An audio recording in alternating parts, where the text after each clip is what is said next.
A related question then is whether a Christian has any business at all purchasing something merely for entertainment, merely for frivolity, just for enjoyment. How can I say? Oh my goodness. Yes, I think so. They do. Can you defend that more?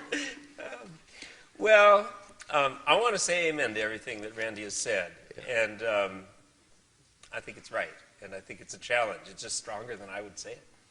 But I admire his courage for saying it.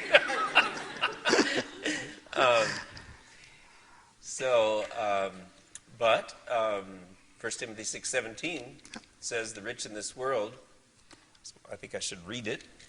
I've got it right here. I'll read it as you're turning to it, and then you comment on it. As for the rich in this present age, charge them not to be haughty, nor to set their hopes on the uncertainty of riches, but on God, who richly provides us with everything to enjoy. Okay. God richly provides us with everything to enjoy. So, let's see.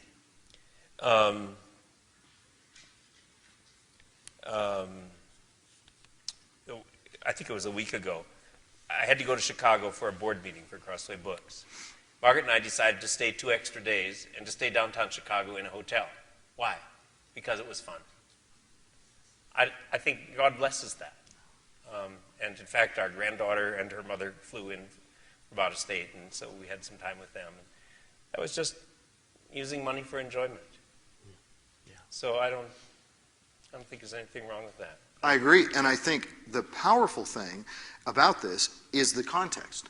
Because in this context, he is talking to people who he's calling rich, and he is calling upon them to do good, be rich in good works, be generous, and ready to share. That immediately follows looking to God, who richly provides us with everything to enjoy. Mm-hmm. In other words, we can take the abundance he's given us and enjoy it.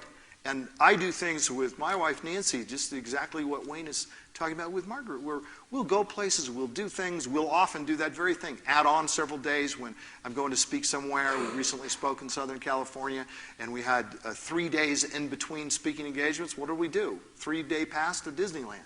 We had a blast. It was just great. We had so much fun, and it enriches our marriage, it strengthens us, it renews us. God's got not only the sabbatical seasons, the Sabbath itself, but the sabbatical years. He's got the feasts. These feasts, I mean, how can you justify the feast on a pure economic basis? Well, couldn't that be used for the poor? Well, there is a time to just sit down and feast and enjoy what so God has given us. So you can give generously and also enjoy. Right. The one doesn't negate the other.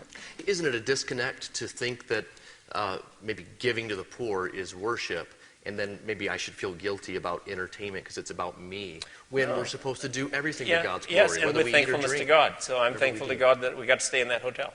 Yeah. Exactly. And whether you eat or drink or whatever you do, do all the glory of God. Why did it not say, whether you pray or fast or whatever you do all to the glory of God? Isn't it interesting that it would choose something that not only do we need physically, but the eating and drinking in that context usually is thought of as just sitting down and having a good meal and enjoying it. Yep. Yeah. Yep. What verse in Corinthians? What's that? What verse in Corinthians? 10:31. 1 Corinthians 10:31.